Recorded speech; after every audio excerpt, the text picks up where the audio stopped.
Pagpasalamat ug pagsaulog sa kinabuhi ug kaayo ni Venerable Teofilo Kamomot mao'y sentro sa usa sa labing dakong kalihukan sa Archdiocese of Cebu ning Hulyo 27, 2022.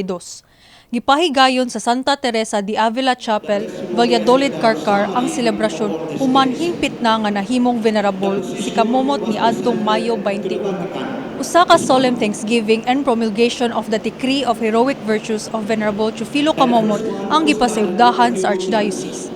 Nag-abot ang mga katagpuan sa simbahan, mga magtotoo ug sugpuanon gikan pa sa layong bahin sa lalawigan alang sa pagpakita og pasalamat sa mga milagro nga nahimo ni Venerable Kamomot sa ilang kinabuhi. Si Kiara Abanes, 20 anyos nga gikan pa sa lungsod sa San Fernando, buot nga mudasig og magpakita sa katawhan nga bisan sa linghod nga pangidaron, ligon ang iya pagtuo kang Kamomot. Even bata pa ko kay makakuan man gid ko nga miraculous man gid kayo siya and from what said vulnerable. And then makakuan ko nga if mo kuan lang gid kaniya if mo dedicate or something like i-dedicate lang nimo siya, then i-encourage gid mo kagalingon nga dapat siya ay kanang isa gid sa mga prayer kay makaana gid ka nga kaan nga everything is possible. Like iyang i-answer imuhang prayer if you trust him naman gyud. Panagsaon alang kang Abanes ang higayon nga makasalmot sa maong kalihukan.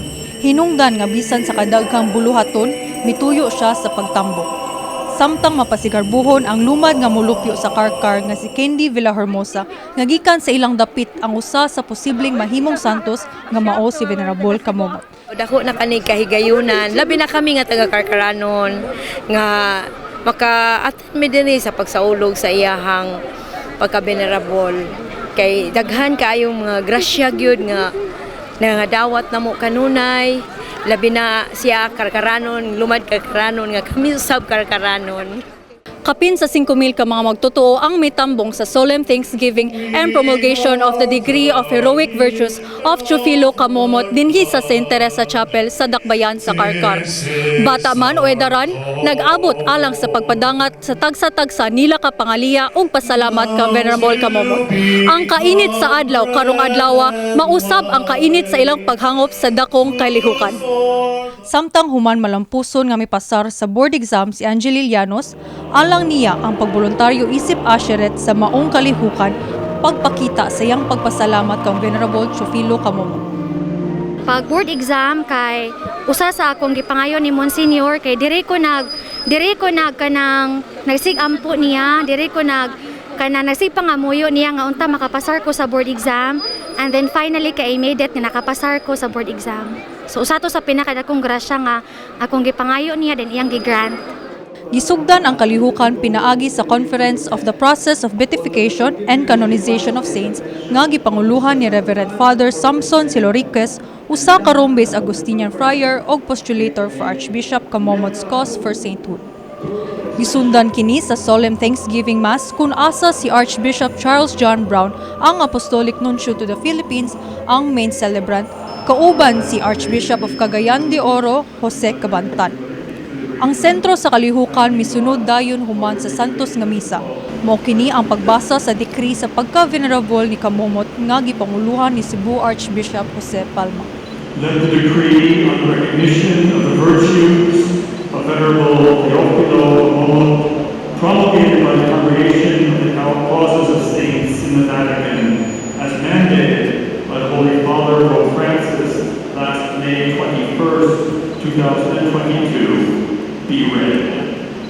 Decree. The Supreme Pontiff ordered that the decree to this effect be made public and placed among the acts of the Congregation for the Causes of Saints. Given in Rome on the 21st day of May, in the year of our Lord, 2022.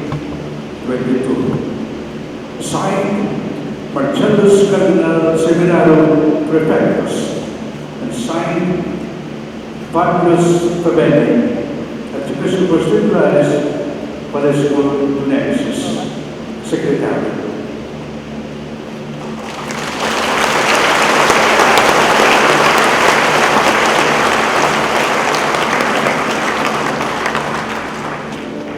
Gisundan ang maong pagbasa sa pagpakita sa hulagwan ni Venerable Teofilo Camomot sa publiko ug pagbukas sa iyang lumnganan alang sa flower offering.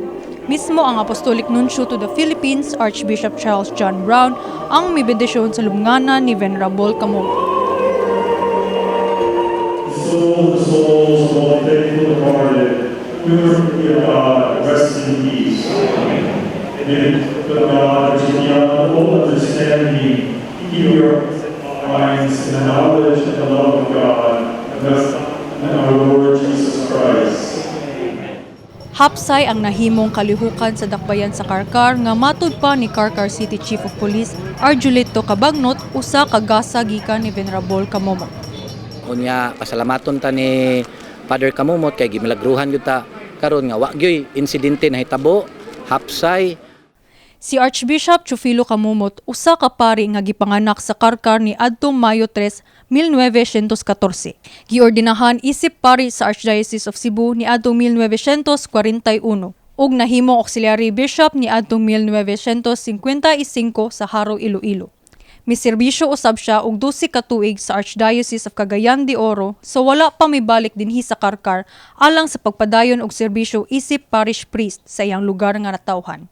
Sa edad nga 74, namatay si Camomot sa usa ka aksidente sa kadalanan sa San Fernando. Si Camomot naila sa pagpaayo sa mga masakiton ug sa bilocation o pagpakita di lang sa usa ka lugar sa dungan nga higayon ug paglevitate in prayer. Duha pa ka milagro ang gikinahanglan aron gikan sa pagka-venerable, mahimog blessed hangtod mahimo na nga santos si Camomot. Taliwa sa taas pa nga panahon nga paabuton, malaumon ang Archdiocese sa Subo nga mahimong hinpit nga santos si Venerable Camomot. Alang sa MyTV Cebu, kauban si Sovetskaya Imperial, kini si Beatriz May M. Garcia, UPCOM Interns.